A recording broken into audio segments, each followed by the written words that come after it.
ये देखें जी, ये हमने हल्दी के पौधे के साथ से थोड़ी सी मिट्टी हटाई और इस तरह आप जब ये हल्दी उगी होती है आपके पास, तो आलू का, हल्दी का और अदरक का यही बेनिफिट है कि इसको आप उगी है घर में, आपको जिस वक्त ज़रूरत है आप थोड़ा सा साइड से इसको हिलाएं और ये वो है जो हमने ओरिजिनल पिछले साल वाला सीड लगाया था, और ये है जी इससे अगली क्रॉप।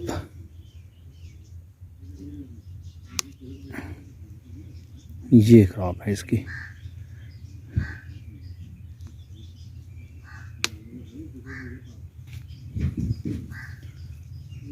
ये पिछले साल वाला सीड और ये फ्रेश क्रॉप है इसकी फ्रेश क्रॉप है। तो ये हल्दी का और अदरक का, आलू का, ये सब का ये बेनिफिट है कि अगर घर में लगाएं आपने किचन गार्डनिंग में, तो उसके साथ साथ आप थोड़ा थोड़ा उसका इस्तेमाल कर सकते हैं। जैसे धनिया ऊपर से काट लिया, इस्तेमाल कर लिया।